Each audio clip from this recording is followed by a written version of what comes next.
sesión, la 11ª sesión de seminarios del INCASI Living Lab. Hoy contamos con Ignacio Piovani, que nos hablará sobre las asimetrías en la producción y circulación de conocimiento científico-social en Europa y América Latina. Y antes de dar la palabra, una pequeña presentación de su perfil.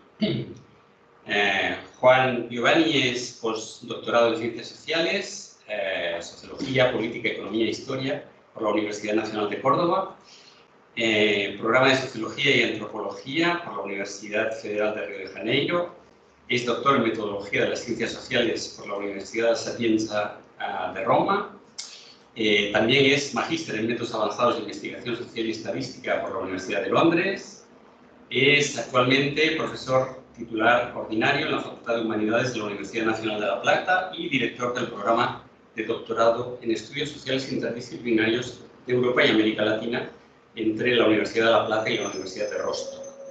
Es investigador principal del CONICET y actualmente también ocupa el cargo junto a Gabriel Kessler de edición de editores de la revista International Sociology.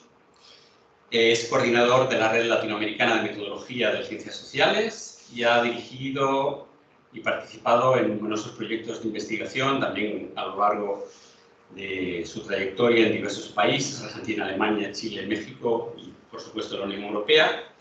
Y es autor de más de 90 artículos y capítulos de libros sobre temas diversos de las ciencias sociales y, en particular, también sobre cuestiones de metodología, también en múltiples editoriales de múltiples países. Por tanto, una extensa ya carrera y muy loable trayectoria, y contamos con su presencia, que agradecemos enormemente. Está a distancia en Barcelona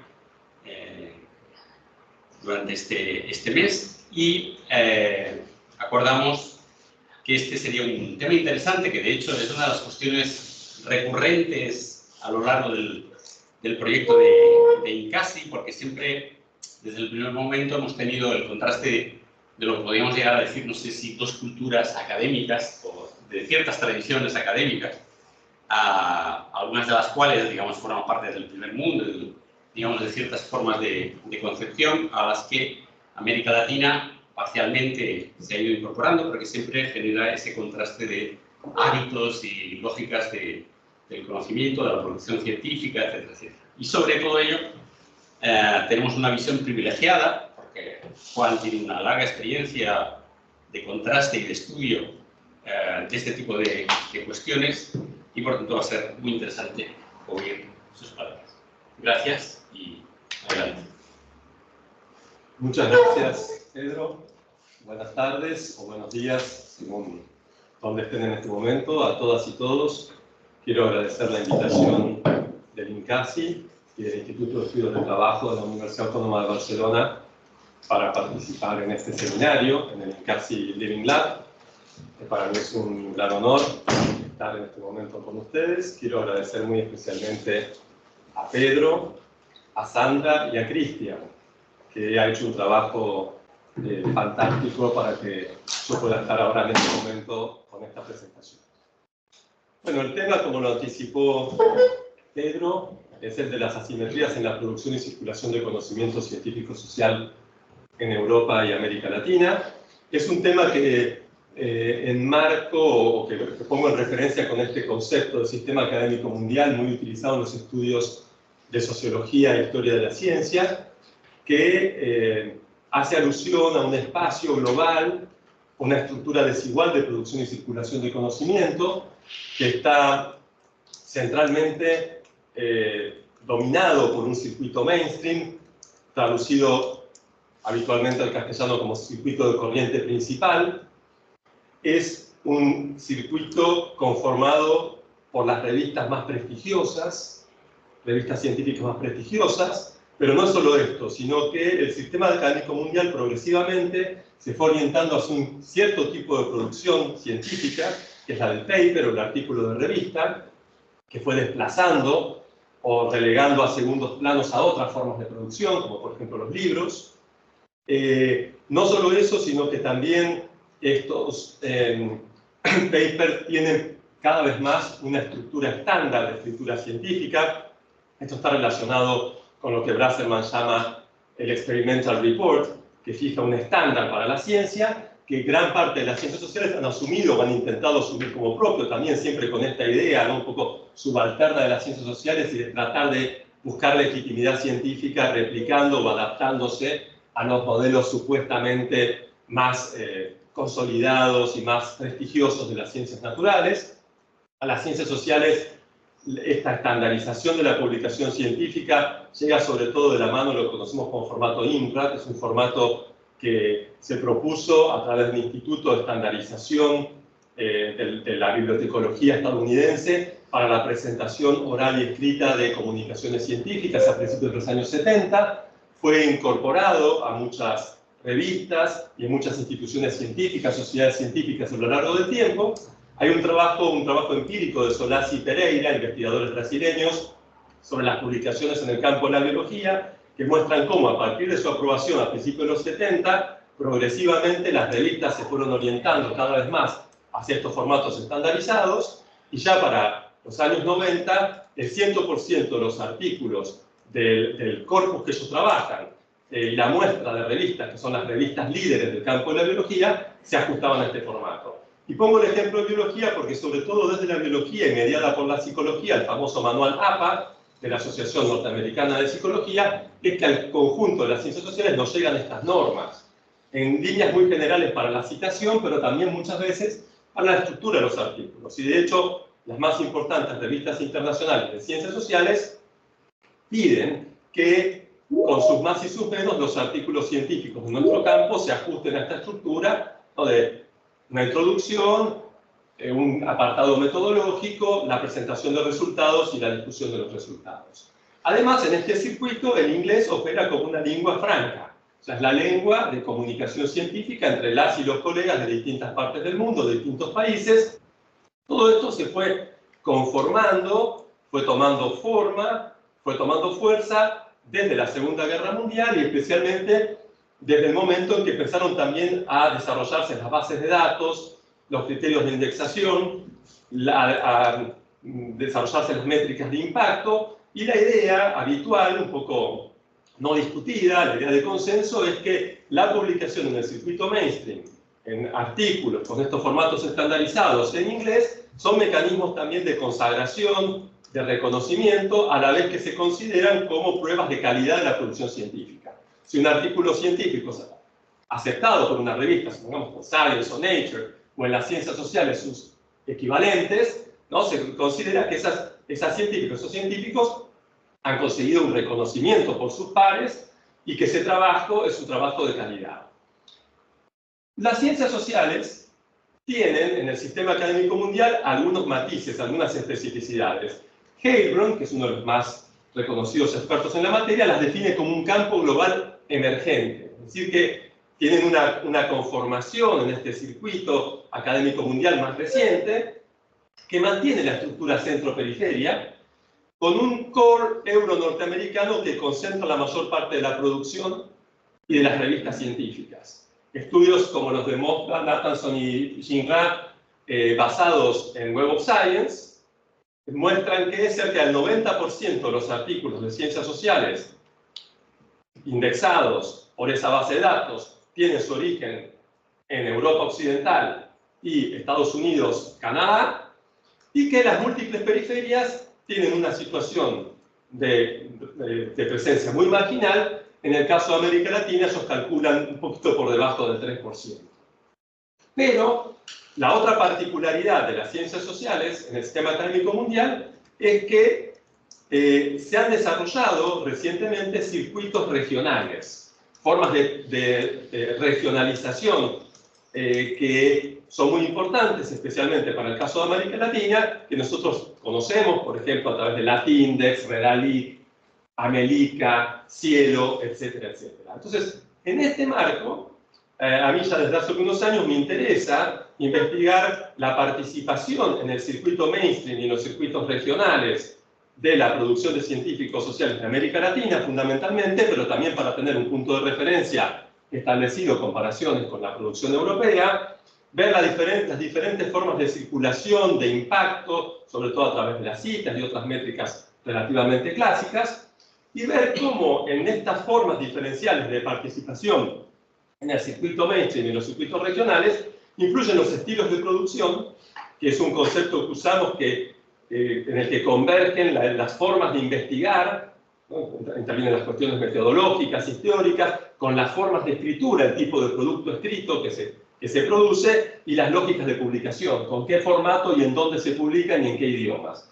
Y por otro lado, otra cuestión también clave para la participación en el circuito mainstream, que tiene que ver con el lugar del inglés, el desarrollo de competencias en lengua inglesa, y otras lenguas en la producción y publicación científica, que especialmente vamos a ver en América Latina, pero en algún punto también en algunos países europeos, siguen teniendo una importancia considerable.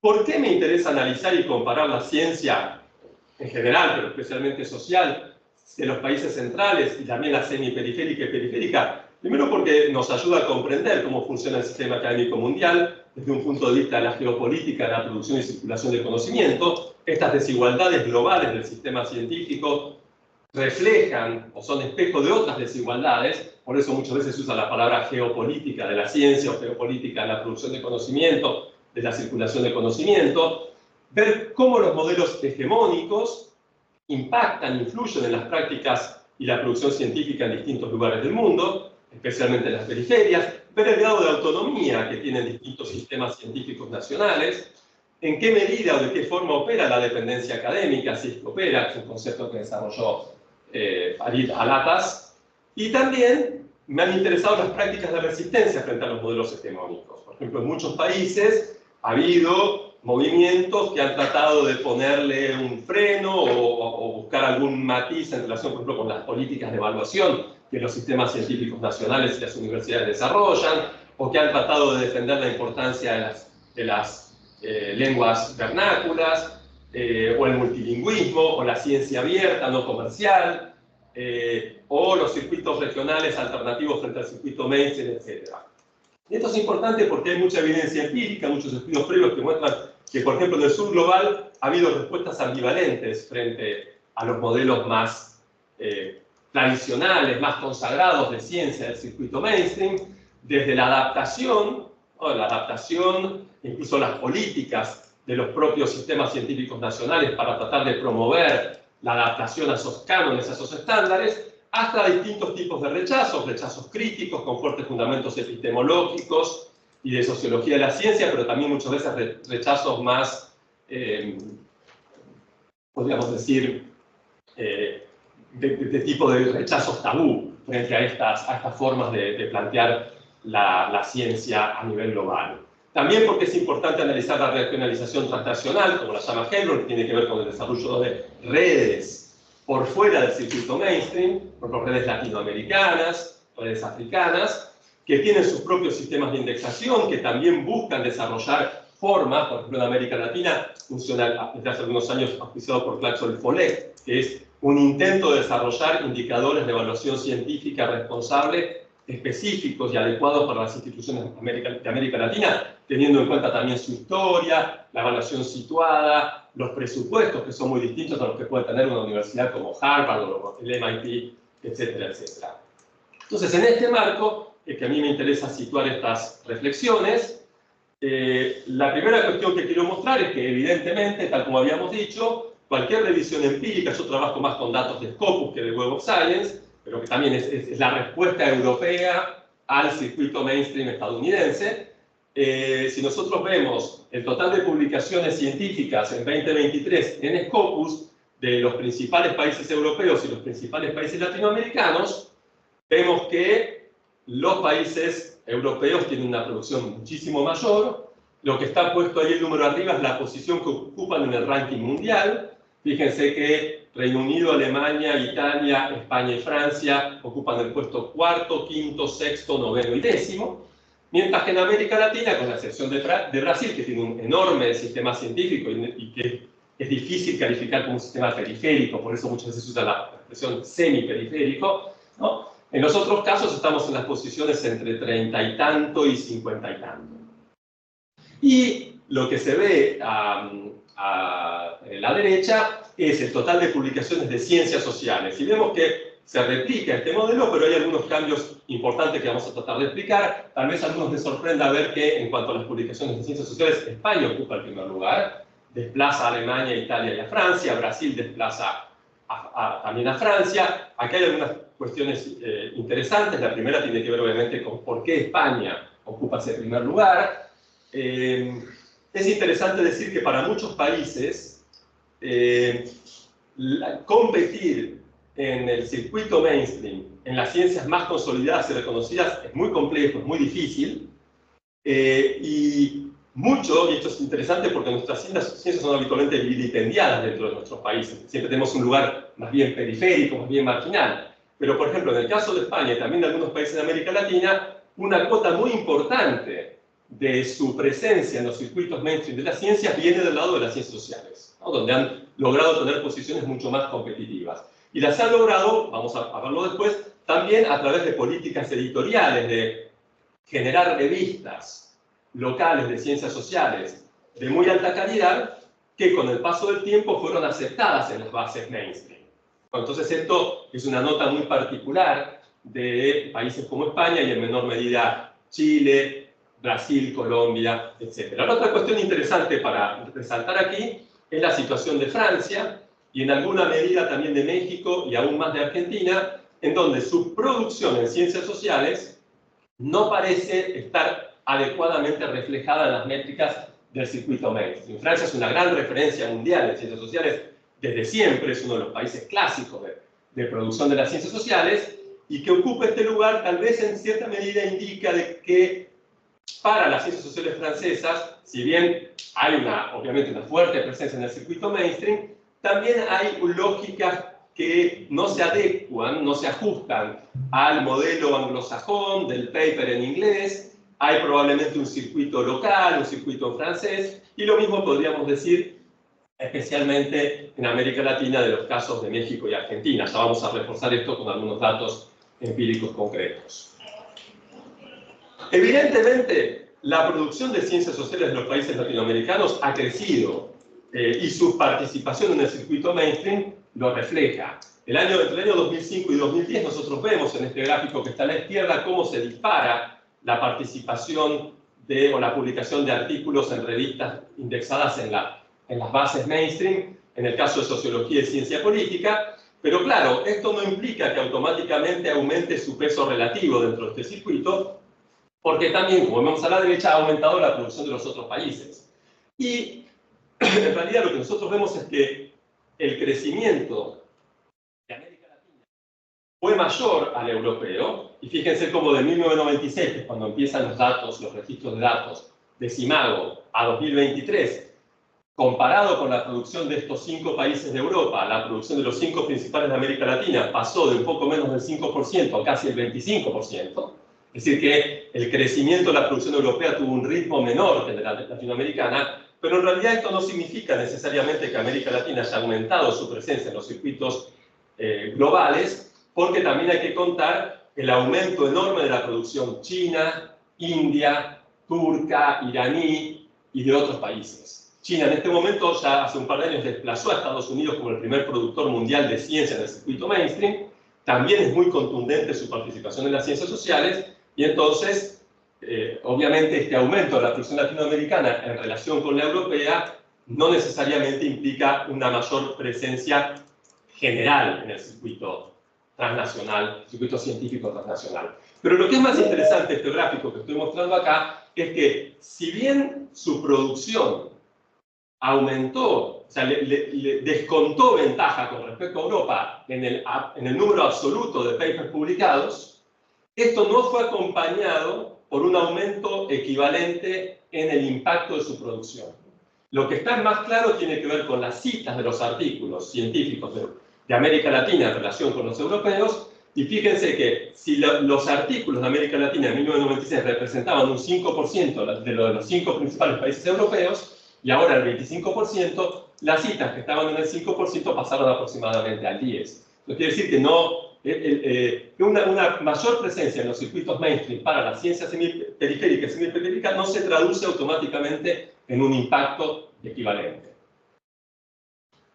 Para los distintos países, las ciencias sociales, tanto en términos de producción científica como de impacto medido en citas, tiene pesos relativos diferentes. Los sistemas científicos más consolidados, en este caso Alemania, Francia, Italia, muy poderosos en las ciencias naturales, en las ciencias exactas, las tecnologías y demás, fíjense que en esos países la producción de ciencias sociales, el peso que tienen los artículos de ciencias sociales con respecto a la producción total es más baja que en los países latinoamericanos y que en España.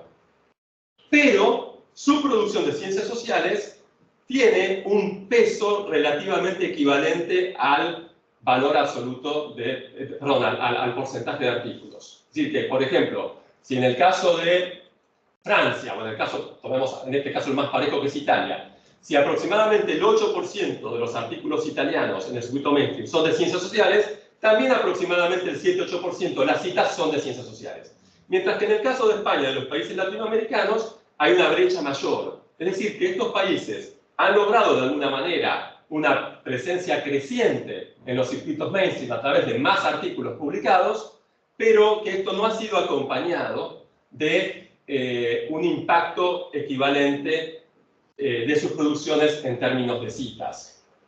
Y esto tiene que ver, entre otras cosas, con el hecho de que en los países latinoamericanos y en España, parte de su aumento, del aumento de su presencia en el circuito mainstream está relacionado con el hecho de su progresiva presencia de revistas locales. Entonces, si vemos en estos gráficos, tienen todos que ver con revistas, ya no con producción. Vemos la cantidad de revistas totales, científicas y de ciencias sociales en los distintos países. Arriba a la derecha están las revistas de ciencias sociales en el circuito mainstream. Fíjense que España tiene cerca de 350 revistas que están indexadas en Scopus, ¿no? Muchas más que Italia y que Francia. Y vemos que además el porcentaje del total de las revistas españolas en Scopus, cerca del 50% son de ciencias sociales. Mientras que en los otros países europeos, este valor es mucho más bajo. Y en este gráfico que está abajo a la derecha, lo que vemos es cómo el porcentaje de revistas acompaña el porcentaje de artículos. Es decir, que aquí hay un indicio de que tener más revistas locales en el circuito mainstream genera o está asociado a tener más artículos en el circuito mainstream. Aquí la excepción en el gráfico, como ven, es Argentina. ¿Y por qué? Porque Argentina tiene muy pocas revistas en el circuito mainstream. Argentina tiene un circuito local de cerca de 600 revistas de ciencias sociales, de las cuales apenas una veintena está en el circuito mainstream. Entonces, la producción de ciencias sociales de Argentina depende, en gran medida, cuando va al circuito mainstream, de publicar en revistas de otros países. Obviamente, todos los científicos que estamos analizando publican en otros países, en revistas de otros países, pero proporcionalmente, ¿no?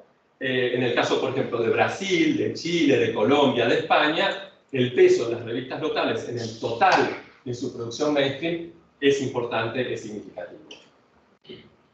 Acá vemos un poco más, estamos entrando un poco más en la cuestión del impacto y de la circulación a través del análisis de las citas.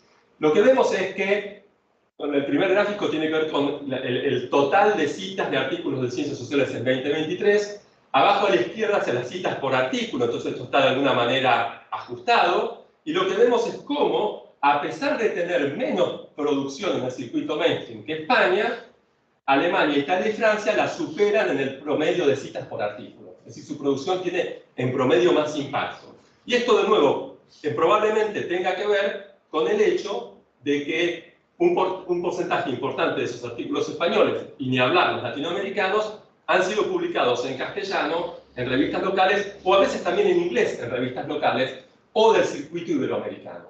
¿Por qué? Bueno, vamos a ver más adelante que en general el circuito iberoamericano tiene menos citas, ¿no?, que el circuito global en inglés, por distintas razones. Y vemos también acá el índice H acumulado en aproximadamente 30 años, y de nuevo, los países centrales con sistemas científicos más consolidados, además, a pesar de tener menos producción o de que su producción es proporcionalmente menor con relación a la producción total, tienen índices H mucho más altos. El índice H, por ejemplo, en Alemania, que está cerca de 450, significa que hay 450 artículos producidos por alemanes, citados por lo menos 450 veces el menos citado de esos. Y vemos entonces cómo, de nuevo, la ciencia social latinoamericana no es solo periférica o semiperiférica por el número absoluto de artículos en el circuito mainstream, sino también por estas razones, porque tiene menor impacto, tiene menor circulación, tiene menor volumen de citas. Entonces esto nos lleva a la pregunta de por qué tienen, ¿no?, menos volumen de citas las producciones de estos científicos, y para esto lo que yo he hecho y vengo haciendo hace algún tiempo es hacer un trabajo comparativo de los sociólogos más citados, los sociólogos y las sociólogas más citadas de 4 países europeos y 4 países latinoamericanos. Excluyo en este análisis al Reino Unido por la ventaja que genera el inglés como lengua madre, entonces tratar de poder comparar en situaciones más o menos similares. Y lo que vemos es que, efectivamente, las y los sociólogos europeos, les voy a decir en 2 minutos cuál fue el criterio. Tomé un poco lo que sería la etapa de actividad desde el concurso a un cargo de profesor, más o menos tomando como referencia aproximadamente 40 años, hasta la edad de jubilación, 65, 70 años, y entonces para evitar el efecto acumulativo del tiempo, del paso del tiempo en las citas, los sociólogos más citados es el más citado de cada tramo de edad, en tramos de 5 años. Entonces, cuando nosotros vemos los sociólogos más citados de los países europeos y de América Latina, vemos que, obviamente, en el gráfico de arriba a la derecha, está primero Alemania, después Francia, después Italia, después España, después Chile. El caso chileno es muy interesante, tal vez haga algún comentario al respecto, porque acá se ve el efecto de políticas de evaluación muy centradas en el reconocimiento y los premios a las publicaciones en inglés en el circuito mainstream. Chile viene haciendo esto de manera consistente, incluso hay muchas universidades que pagan un premio monetario no menor a cada publicación en el circuito mainstream, y entonces esto obviamente es muy performativo. Las y los colegas chilenos se han orientado más que otros latinoamericanos a la publicación. Esto se ve reflejado claramente en estos gráficos. Arriba a la derecha vemos los índices H, promedio de estos 5 científicos de cada país. Primero Alemania, igual que Italia, 18, después Francia, España, de nuevo Chile, aquí sobresalen entre los latinoamericanos. Pero esto es lo más importante para mí, porque muestra un poco lo que veníamos a hablar de cómo funcionan los circuitos alternativos y regionales, y cómo, en el caso de Francia, como decíamos, pero en el caso latinoamericano, especialmente por ejemplo en Argentina o en México, las métricas del circuito mainstream no logran dar cuenta del total de esa producción, y un poco en línea con lo que claramente dijo Pedro al principio, modelos diferentes de producción científica, modelos que no se ajuntan tanto a los modelos aceptados en los países centrales, en los sistemas científicos más competitivos. Entonces, fíjense que este gráfico, ¿qué es lo que está? Imagínense qué es esto. Son los artículos de los científicos de la muestra en el circuito mainstream, citados en otras revistas del circuito mainstream. Los alemanes tienen un poco más del 30%, franceses e italianos cerca del 20%, fíjense Argentina, 1,7%. Es decir que es insignificante. Brasil 3,9%, México 5,1%. La mayor parte de sus citas están por otro lado, ¿no? En el caso argentino, más del 98% de las citas. De los sociólogos más citados, estamos hablando de la crème de la sociología de cada país, ¿no? Entonces estos sociólogos y sociólogas más citadas tienen cerca del 98% de sus citas fuera del circuito mainstream. ¿Y esto en dónde están? Bueno, yo pongo acá un ejemplo que es la base Cielo. Estos sociólogos con los que estoy trabajando, ¿no?, tienen los latinoamericanos muchos más artículos que los europeos publicados en el circuito regional. Ni se imaginan ustedes cómo daría esto si tomáramos Latindex, que es mucho más inclusivo y abarcativo que Cielo. Pero aún así en Cielo, que es la base regional más parecida a las internacionales, y de hecho fue comprada hace algunos años por Clarivate, que es la que hace Web of Science. Entonces, aún así nosotros vemos que en Cielo hay una mucho mayor presencia de los latinoamericanos. Menos de Chile, ¿por qué? Porque Chile está más orientado al circuito internacional. Y de los europeos un poquito más de España, ¿por qué? Por razones obvias. Los colegas españoles a veces publican en revistas latinoamericanas, y también hay revistas españolas indexadas en Cielo. No muchas, pero también las hay. Entonces, lo que quería mostrar cuando hablamos de circulación del conocimiento, de las citas y cómo funciona el circuito mainstream, los circuitos alternativos y estos modelos diferentes entre un modelo mainstream que tiene un peso relativo mayor en Europa del que tiene en América Latina, es que cuando nosotros incluimos en las métricas otras fuentes de datos que recuperan otros tipos de productos, por ejemplo, libros, presentaciones en congresos, capítulos de libros, donde incluyen otros idiomas, no solo inglés, sino que también, ¿no?, hay publicaciones en castellano, en portugués, en francés, en alemán, etcétera, etcétera, la situación cambia bastante en cuanto a los impactos de la ciencia europea comparada con la ciencia latinoamericana. Fíjense, los índices H siguen siendo más altos los de Alemania e Italia, pero ya entra en tercer lugar Brasil, luego Argentina, Francia. Fíjense el índice I10, ¿no?, que son la cantidad de publicaciones que tienen por lo menos 10 citas, ¿no? Y este aquí abajo es un gráfico en el que yo saqué el efecto, ¿no?, como estos son promedios, saqué el efecto de los valores extremos, porque tienen mucho impacto en las medias aritméticas. Entonces, ¿por qué? Porque si, por ejemplo, en un país como Alemania o Argentina hubiera un sociólogo de fama mundial que tiene decenas de miles de citas, ¿no?, esto un poco distorsiona la medida del país. Entonces, están sacados los valores extremos y fíjense cómo, aún en este caso, se equiparan en cierta medida. Sigue habiendo un predominio en general en términos de circulación y de citas de los colegas europeos, especialmente de Alemania y de Francia. Fíjense cómo Francia acá se recupera, ¿no? Y acá sí se pone en evidencia el peso que tiene la ciencia social francesa y que no estaba tan claro si se tomaba solo el circuito mainstream. Pero fíjense también cómo se recupera Argentina, Brasil, y van a ver que acá se invierte la situación de Chile. Chile estaba primero de los latinoamericanos en las métricas mainstream y está último en las métricas globales. ¿Por qué? ¿Por qué pasa esto? Bueno, una hipótesis posible, tomando estudios que se han hecho en otros contextos periféricos, como el que hizo Salih Hanafi en la ciencia social árabe, es que en general en nuestros países la consagración en el circuito mainstream conlleva una pérdida de importancia en los circuitos locales y regionales. Y viceversa. Las y los sociólogos de alto impacto, en términos generales, intelectuales, pero también, por ejemplo, para políticas públicas y demás, a nivel local y regional, suelen tener una presencia absolutamente marginal en los circuitos mainstream. Entonces, todo esto nos lleva un poco, y ya voy a ir cerrando porque queda un minuto, lo voy a decir muy rápidamente, nos lleva a dos cuestiones importantes. La primera es lo que había planteado Pedro, los estilos de producción diferentes que hay en los países. Estos son datos fundamentalmente de Argentina, un trabajo con un corpus muy grande de artículos científicos, seleccionados por pares como los artículos más representativos con relación a 6 grandes núcleos temáticos clásicos de las ciencias sociales, ¿no?, estratificación, condiciones de vida, movimientos sociales, no me acuerdo exactamente todos. Y este análisis lo que muestra que en el caso argentino, en alguna medida, es el caso más extremo, pero en alguna medida también es extrapolable a otros países de América Latina, es que hay modelos de producción que son heterogéneos, conviven colegas que trabajan más con las lógicas hegemónicas, consagradas a nivel internacional, con colegas que trabajan con otras lógicas, trayectorias en las que a veces es más importante la docencia que la producción científica, son otro tipo de lógicas institucionales, modelos heterodoxos que no se ajustan tanto a estas formas de escritura convencionales. Coexisten estos diferentes modelos. Los artículos son obviamente importantes, pero persiste la importancia de los libros que han reivindicado como tipo de producción.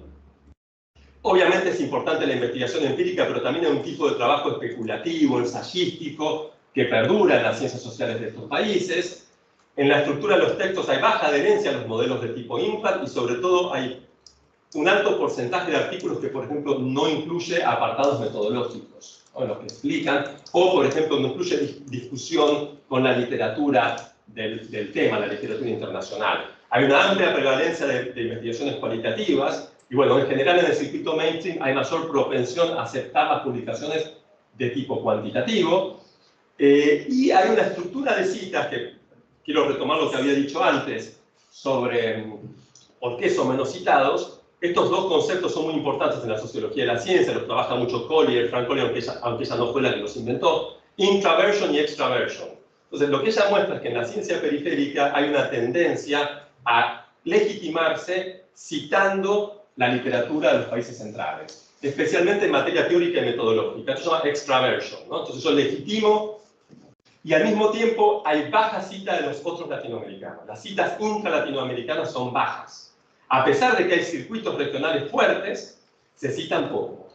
Entonces en la estructura de citas hay muchas citas locales, sobre todo como referencia empírica y de contexto, por eso suben las métricas. Las métricas están explicadas sobre todo en los países latinoamericanos por citas de otros colegas del propio país, por eso la cita también tiene más, porque es más grande, es un sistema científico más grande, y luego, pero en los países centrales opera lo inverso, se llama intraversion, que es una tendencia a no citar a los colegas del sur global. ¿Por qué? Bueno, porque hay un prejuicio, una idea de que si yo mando un artículo, tengo muchas citas de autores del sur global, puede venir rechazado porque deslegitima en algún sentido. ¿Por qué? Porque yo debería citar artículos que están en el circuito mainstream, porque eso es una garantía de calidad del trabajo. Entonces, esta combinación entre intraversion y extraversion es un factor que contribuye a explicar la estructura de las citas de las ciencias sociales latinoamericanas y europeas. Había otro punto que lo voy a dejar porque ya estamos pasando el tiempo, que tiene que ver con el lugar que ocupa el inglés diferencial en la producción europea y en la producción latinoamericana, pero creo que es algo que en todo caso podemos retomar si surge en las preguntas o en los comentarios. Muchas gracias. Muchas gracias.